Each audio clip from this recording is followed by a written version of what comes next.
તો જાફરાબાદ શહેરમાં ગુજરાત સ્થાપના દિવસે ડોર ટુ ડોર કચરાના કલેક્શન માટે નવી એજન્સીને કામ સોંપવામાં આવ્યું છે। તો શહેરમાં સ્વચ્છતા જળવાઈ રહે અને ડોર ટુ ડોર કચરાની વ્યવસ્થા કરી શકાય તે હેતુ સાથે 5મી નાણાં પંચમાંથી કચરા માટેના નવી એજન્સીને કામ સોંપાયું છે।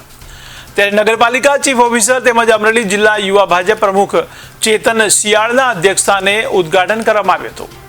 તો નગરપાલિકાના તમામ સભ્યો પણ આ પ્રસંગે ઉપસ્થિત રહ્યા હતા।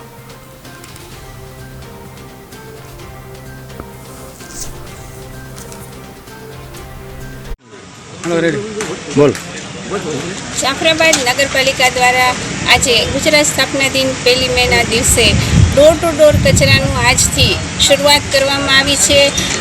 ડોર ટુ ડોરનું કલેક્શનનું કામ વર્ષોથી જાફરાબાદ નગરપાલિકામાં થાય છે, પરંતુ આજે સ્પેશિયલી 15મા નાણાં પંચની ગ્રાન્ટ અન્વયે સરકારશ્રીની મંજૂરી અન્વયે આપણે આ કામ એજન્સીને સોંપેલું છે અને આજથી એજન્સી આ કામ કરશે અને 100% ડોર ટુ ડોર થાય, શહેરમાં ક્યાંય કચરો જોવા ના મળે અને સ્વચ્છતા સર્વેક્ષણમાં જાફરાબાદનો નંબર આવે તે માટે સમગ્ર નગરપાલિકા પરિવાર આ માટે કટિબદ્ધ છે અને સમગ્ર શહેરવાસીઓને પણ અમે અપીલ કરીએ છીએ કે આ ભગીરથ કાર્યમાં સૌ સાથે મળી અને આ કાર્ય પાર પાડીએ અને જાફરાબાદને આપણે સૌ નંબર 1 બનાવીએ।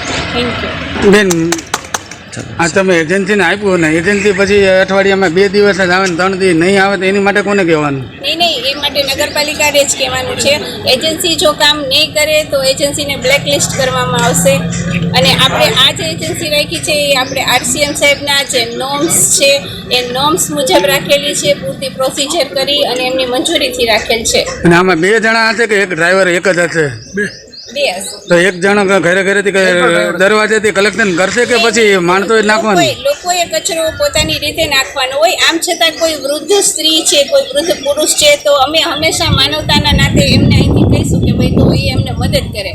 આ કમ્પલસરીમાં નથી આવતું, પણ માનવતાના નાતે કોઈ છે કે જે કચરો નાખી શકવા માટે અસમર્થ છે, કોઈ અપંગ છે, તો એમને જરૂરથી આ રીતે નગરપાલિકા હેલ્પરૂપ થશે।